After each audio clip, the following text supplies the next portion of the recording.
if you look at all the attacks that landed on the Gorosei back in Egghead, majority of the attacks that showed significant damage when they actually started bleeding were hockey attacks. Other attacks didn't really seem like it really hurt them, like they just regenerated. Even though they recovered quickly, when you saw Kuma hit Saturn and he sent him flying, and when Sanji kicked Ethan in the face, they immediately recovered afterwards. But I did notice that all of them were just regular hockey attacks or hockey hardening. Why isn't Luffy not doing Conqueror's hockey attacks on the Gorosei? And I think it was actually playing on what happened at the end. Just making a reference. Whitebeard, after before the war, didn't do Conqueror's hockey at all to stop those guys from stopping Ace. But what it built up to, who to do it? Luffy to do Conqueror's hockey to stop Ace. So that big moment. Crazy because Luffy's the main character. Now Oda did it like a reverse. We didn't have the main character do that hockey blast to show that immortality might affect him. They did it to Joy Boy, who literally did it at a greater scale that Luffy couldn't do. I don't know how much the Conqueror's hockey affects them, but we know that it affects them to the point where their abilities stopped. If the immortality is from an ability, what Kaido say, hockey conquers all. So pretty much it doesn't matter even if they're immortality.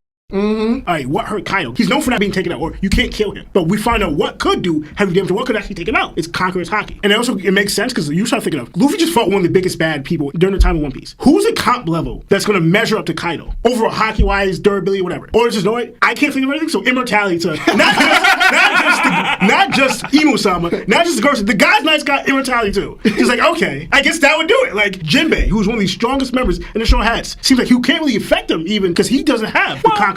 If Conquerors is a bigger effect, Jimmy has hockey, so he could hurt them. But again, they recover fast. I'm talking about permanent damage. Conquerors is most likely the answer to that. Or it's setting up, and I don't know how it's gonna play out because how many people you need as Conquerors to fight the Gorosei? The God's Knight silhouette is just 9 or 10 members. So you have 9 or 10 members of the God's Knights, and if they're all immortal, then you have 5 Gorosei members. Then you have Emo. That's like, yo, like how many hockey users you need to just fight that army and take them out? I just find it interesting that Oda did that. Again, it makes sense. It's adding more lore and craziness to the world government and their powers. And also Emo. If he's granting all these people immortality and even control and also was able to snuff it out, shows that Emo might be more of a bigger of a threat than we actually think he is. And he's most likely a conqueror as well. He reigns over some. Oda always goes extreme, and he's always thinking, how am I going to top this? How am I going to top some way that's make it more ridiculous? Not just the Gorosei, the God's Knights, what? We didn't think of that. I just thought it was pretty dope.